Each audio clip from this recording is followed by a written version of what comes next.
with Priscilla ကနေပြန်လဲကြိုဆိုလိုက်ပါတယ်ဒီနေ့ story တိုင်းကနေပြောပြပေးမဲ့ပုံပြင်လေးကတော့မီအိုးနှလုံးပုံပြင်မှာ နေ့စဉ်ဘဝနဲ့အိုးနှလုံးပုံပြင်နေ့စဉ်နဲ့အမျှသူမဟာရွှွန်အိုးနှလုံးနဲ့ရေကိုတက်ဆောင်ပါတယ်တလုံးကပြည့်စုံတဲ့အိုးထစ်ပြီးချန်တူကုန်းကတော့အကွဲနေတဲ့အိုးထက်ပါတယ်ပြည့်စုံတဲ့အိုးကတော့ရေကိုအမြဲတမ်းပြည့်ပြည့်ဝဝတက်ဆောင်ပေးနိုင်ခဲ့ပေမယ့်အကွဲနေတဲ့အိုးကတော့လမ်းတစ်လျှောက်လုံးရေတွေစိမ့်ထွက်နေခဲ့ပါတယ်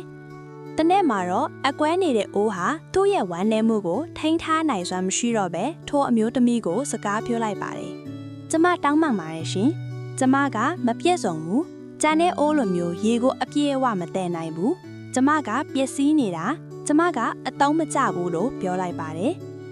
ထိုအမျိုးသမီးကပြုံးလိုက်ပြီး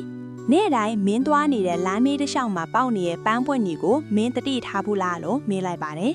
အကွဲနေတဲ့အိုးကရှုပ်ထွေးသွားတယ်အဲ့ဒါဘာကိုဆိုလိုတာလဲရှင်လို့ပြန်မေးလိုက်တယ်ကြည့်ငါမင်းရဲ့အကြောင်းကိုအစာကလေးကတီးခဲ့ပါတယ်လို့သူမကရှင်းပြတယ်နေ့တိုင်းမင်းပြန်လျှောက်တဲ့အခါမင်းကဒီပန်းပွင့်တွေကိုရေလောင်းပေးနေတာမင်းသာမရှိရင်ဒီပန်းပွင့်တွေဟာဘယ်တော့မှပွင့်လာမှာမဟုတ်ဘူးအကွဲနေတဲ့အိုးဟာဘာမှပြန်မပြောပဲတိုက်ဆိတ်သွားတယ်သူဘယ်တော့မှမတီးခဲ့ဘူးတဲ့အရာတစ်ခုကိုသဘောပေါက်လိုက်တာကြောင့်ပါထိုအမျိုးသမီးကဆက်ပြောပါတယ်မင်းရဲ့မပြေဆုံးမှုဟာဒီလမ်းကိုလှပစေတဲ့အရာပဲဖြစ်တယ်သူဟာမပြေဆုံးပေမဲ့တခြားအိုးမပေးနိုင်တဲ့နီလန်းနဲ့အသက်ကိုစောင်းခြင်းပေးနေတာငါတို့အားလုံးမှာအချောင်းနေရှိကြတယ်ငါတို့အားလုံးမှာအပြစ်အနာအစာတွေရှိကြတယ်